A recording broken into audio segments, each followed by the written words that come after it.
नमस्कार दोस्तों। कहानी है बिहार की। बिहार में एक जगह लगती है पूर्णिया। कहानी इसी पूर्णिया में रहने वाले एक बेहद संपन्न परिवार की है। दरअसल बिहार के पूर्णिया में एक परिवार रहा करता था। परिवार के जो मुखिया थे प्रदीप, हार्डवेयर के बहुत बड़े बिजनेसमैन थे। ठीक ठाक पैसा था। उनकी एक बीवी थी, इसका नाम था सतम। बच्चे थे, भरा पूरा परिवार था। जो प्रदीप थे पहले कोल इंडिया में इंजीनियर थे, गवर्नमेंट इंजीनियर। उत्तर प्रदेश में इनकी पोस्टिंग थी। उसके बाद उन्होंने वहाँ पर काम छोड़ा।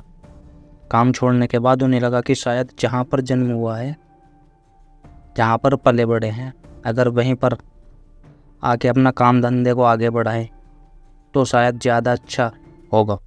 उसके बाद उन्होंने वहाँ पर नौकरी छोड़ी और नौकरी छोड़ने के बाद आ जाते हैं इसी पुणे में। यहीं पर हार्डवेयर का काम डालते हैं। पैसे थे और साथ ही साथ इन्होंने अच्छा खासा इन्वेस्ट किया था। जिस हिसाब से इन्वेस्ट किया था उस हिसाब से रिस्पॉन्स भी मिला। ठीक ठाक इन्हें पैसे कमाए, बढ़िया दुकान चल रही थी,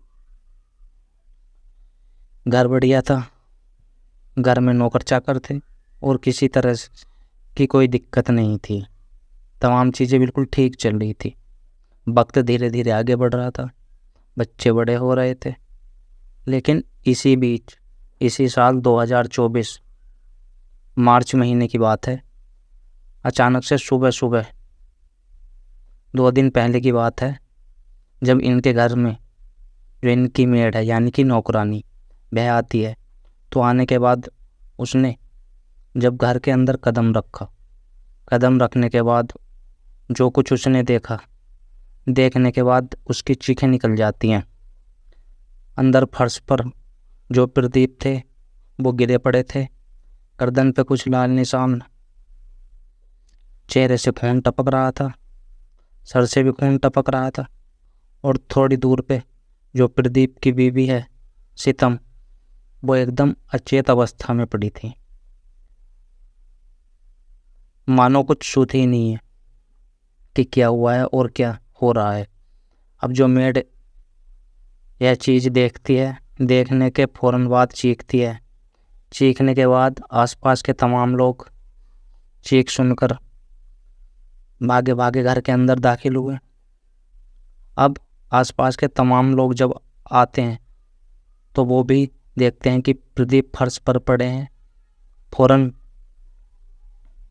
नब्ज टटोलते हैं, तो टटोलने के बाद वह भी सन रह गए, क्योंकि प्रदीप की नब्ज जो थी थम चुकी थी, यानी कि उनकी मौत हो चुकी थी। इसी बीच किसी ने पुलिस को फ़ोन किया। पुलिस भी जब सुनती है कि प्रदीप के साथ ऐसा हो गया है, वह भी भागी भागी पहुंची। पहुंचने के बाद जब पुलिस देखती है कि प्रदीप की बॉडी को, तो देखते ही पुलिस को डाउट हो गया कि यह तो मामला, यह नेचुरल डेथ नहीं है, क्योंकि गले पर लाल निशान, कुछ रगड़ के निशान भी हैं और चेहरा है वहाँ से खून टपक रहा है। जाहिर सी बात है ऐसा नेचुरल तो नहीं होता। उन्होंने बॉडी को कब्जे में लिया, बाद में पोस्टमार्टम के लिए भेज दिया। इधर पोस्टमार्टम हुआ, जब रिपोर्ट आई तो रिपोर्ट में क्लियर कर दिया कि यह जो मामला है यह कत्ल का है, यानी प्रदीप का कत्ल हुआ है। अब जैसे ही घटना के बारे में आसपास के लोगों को पता चलता है तो तमाम लोग सख्त में आ गए कि एक अच्छा खासा बिजनेसमैन, एक बेहद संपन्न आदमी और बेहद सरल स्वभाव का आदमी, ऐसा भी नहीं कि किसी से लड़ाई झगड़ा या फिर कोई बातचीत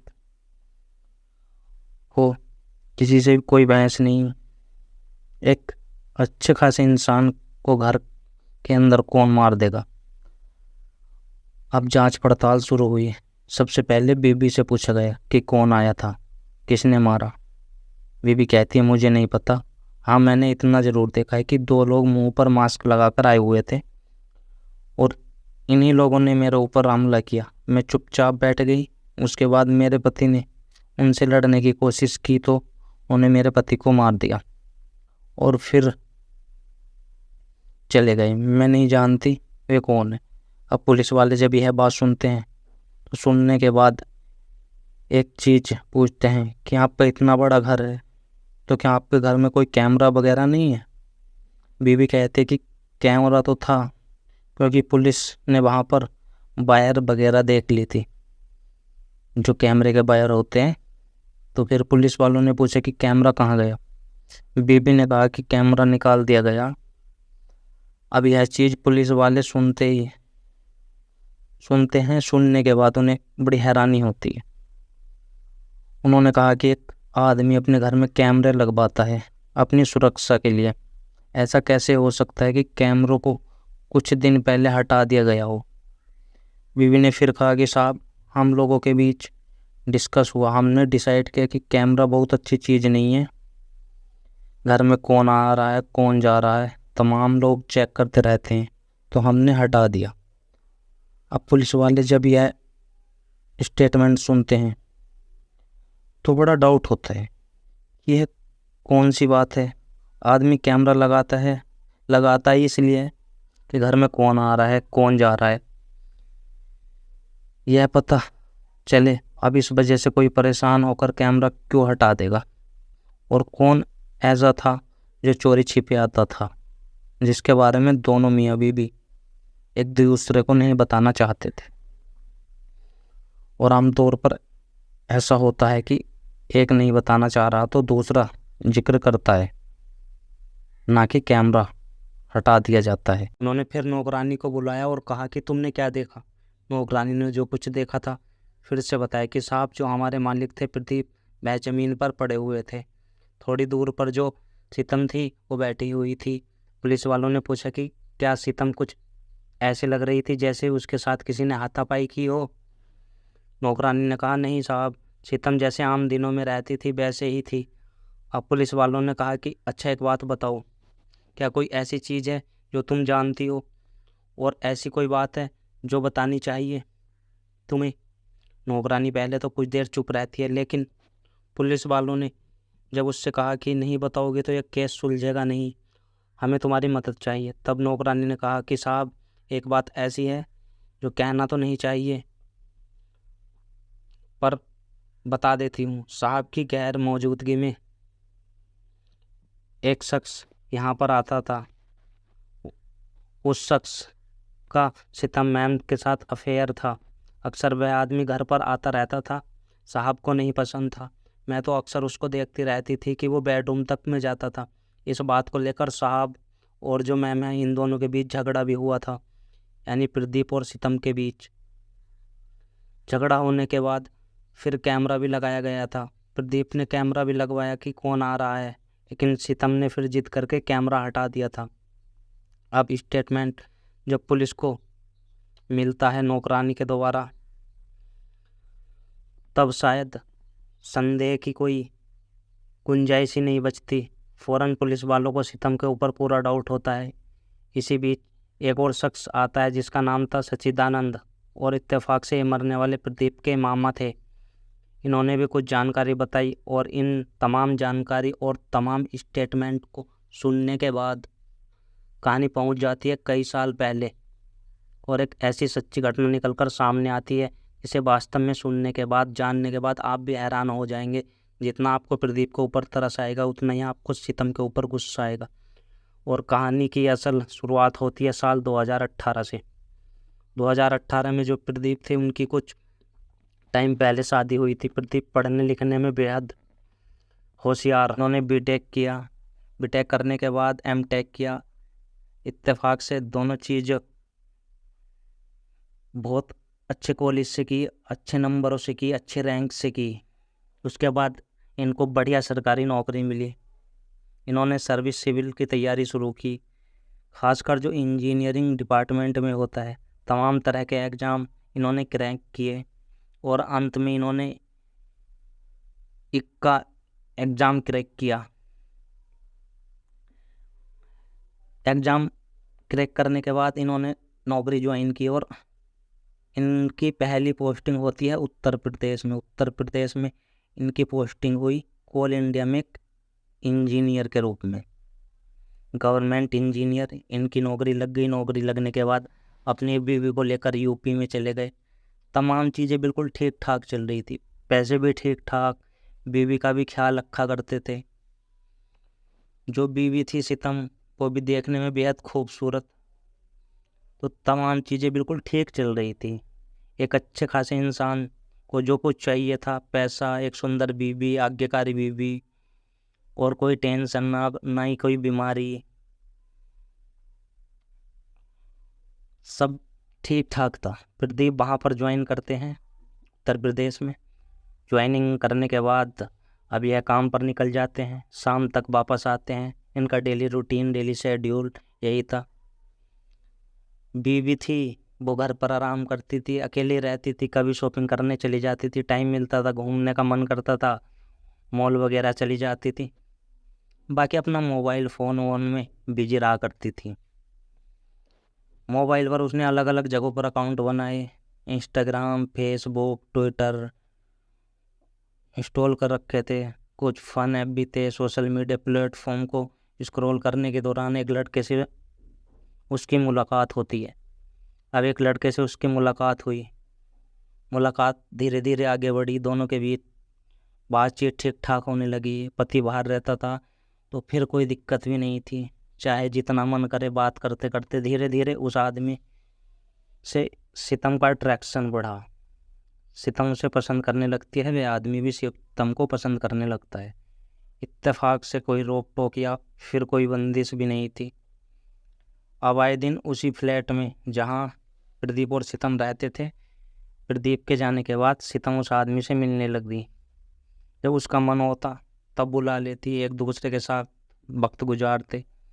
इतना याद रखते कि प्रदीप कितने बजे आएगा। गवर्नमेंट नौकरी थी तो फिक्स टाइम पर आना जाना होता था। फिर वह आदमी चला जाता था, फिर डेली की ज़िंदगी शुरू हो जाती थी। कई सालों तक यही चीज़ें चलती रही। धीरे धीरे जब प्रदीप के आसपास के लोग वो से घुलने मिलने लगा, तो इसी बीच किसी ने प्रदीप को जानकारी दी कि तुम्हारी जो बीवी है वह किसी और इंसान को बुलाती है। प्रदीप यह बात सुनता है। सुनने के बाद पहले तो परेशान, उसे यकीन नहीं होता कि मेरी बीवी, मेरी सितम ऐसा कर सकती है। लेकिन अब वह तमाम लोगों ने कहना शुरू किया। फिर प्रदीप भी नज़र रखता, और ऐसे नज़र रखने के दौरान एक दिन उसने अपनी बीवी को रंगे हाथों उस आदमी के साथ पकड़ लेता है। अपनी बीवी को जब ऐसी चीज़ें करते देखता है, काफ़ी नाराज़ होता है। नाराज़ होने के बाद कहता है कि ये चीज़ें बंद कर दो। बीवी कहती है ठीक है, मैं बंद कर दूंगी। लेकिन ना ही सितम सुधरने का नाम लेती है, ना ही वो गैर आदमी आने से बाज आता है। जब लगातार ये चीज़ें होने लगती है तो प्रदीप को लगा कि मैं दिन भर नौकरी ही करता रहूँगा, और इधर मेरी वाइफ इधर उधर मुंह मारती रहेगी, तो मेरी ही बदनामी होगी, और ऐसे पैसे भी नहीं चाहिए कि घर परिवार ही टूट जाए। लिहाजा जो प्रदीप था अपनी उस गवर्नमेंट नौकरी को छोड़ता है। छोड़ने के बाद वह अपनी बीवी को अपने साथ लेता है, और लेने के बाद आ जाता है बिहार, अपनी मातृभूमि पूर्णिया। पूर्णिया में आने के बाद वहाँ पर हार्डवेयर की एक दुकान खोलता है, उसको आगे बढ़ाता है, इस उम्मीद में कि न ज़्यादा बीवी से दूर रहूँगा, ना ही कुछ ऐसा होगा। अब ठीक ठाक चल रहा था काम धंधा, ठीक ठाक इनकम हो रही थी, बिजनेस से भी ठीक ठाक पैसे आ रहे थे। तो उसने ऐसे आराम की कोई चीज़ें नहीं छोड़ी। इसने नौकर रखे, कार ली महंगी महंगी, तमाम तरह के और सर्विसेज घर पर लगवाई ताकि बीवी को कोई दिक्कत ना हो। शादीशुदा ज़िंदगी इन दोनों की आगे बढ़ी, बच्चे भी हुए। इसी दौरान वहाँ पर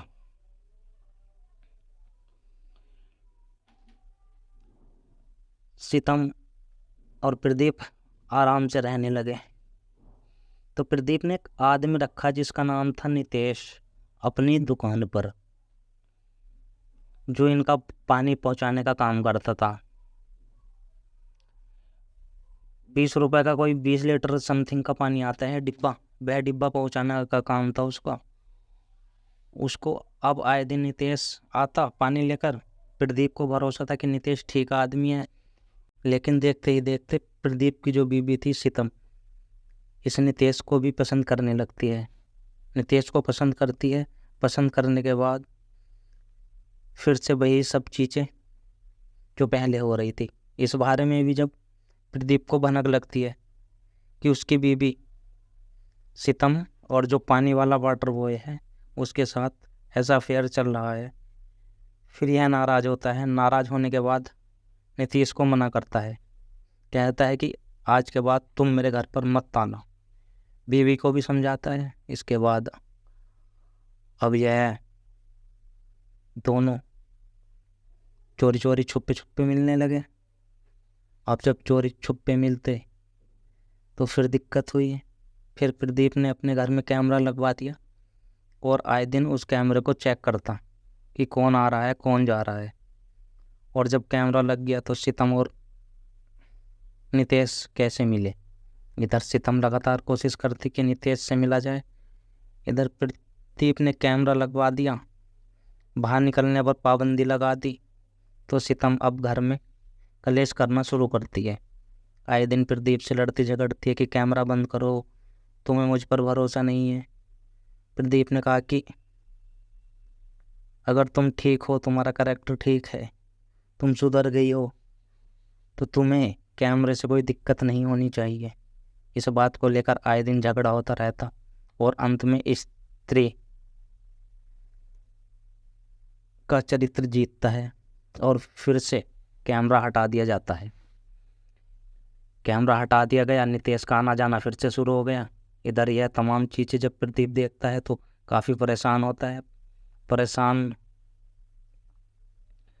काफ़ी और जब ज़्यादा परेशान हो जाता है, इस बारे में अपने मामा सच्चिदानंद से डिस्कस करता है और कहता है कि मामा ऐसी दिक्कत हो रही है, मैं क्या करूं। मामा ने कहा कि बेटा तलाक दे दे, ऐसी बदचलन महिलाओं के साथ रहने से अच्छा है अकेला रहा जाए। बेचारा प्रदीप कहता है कि मैं तलाक दे दूंगा तो मेरे जो छोटे छोटे बच्चे हैं उनका क्या होगा। पूरे दिन बिजी रहता हूँ, उनको माँ का प्यार कहाँ से दूंगा, और वो बड़े होंगे तो उनकी परवरिश पर क्या फ़र्क पड़ेगा। इस वजह से प्रदीप तलाक देने से मना करता है और शायद उसकी ज़िंदगी की ये सबसे बड़ी गलती थी, तलाक न देना। तो तलाक दे देता तो शायद जिंदा रहता। इधर फिर से नितेश और सितम एक दूसरे से मिलना जुलना जारी रखते हैं। प्रदीप विरोध करता रहता है तो लगातार लड़ाई झगड़े होते रहते हैं। फिर उन्होंने कहा कि जब तक ये विरोध करता रहेगा हम दोनों एक दूसरे से ठीक से ना मिल पाएंगे, ना कुछ कर पाएंगे। तो एक काम करते हैं, इसको रास्ते से ही हटा देते हैं। पूरा प्लान बनता है। नितेश रात में आता है। आने के बाद सितम और नितेश मिलके प्रदीप के ऊपर अटैक करते हैं जब वो सोता हुआ होता है। पहले उसका गला दबाते हैं, गला दबाने के बाद कुछ भारी चीज़ से उसके सर पर वार करते हैं।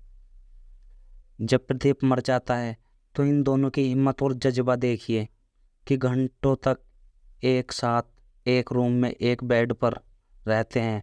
उसके बाद जब दोनों का जी भर जाता है तब जाकर नितेश वहाँ से जाता है और सितम फिर एक्टिंग शुरू करती है कि कुछ लोग आए और उन्होंने हमला किया और हमला करने के बाद प्रदीप को मार दिया, मैं तो जिंदा बच गई।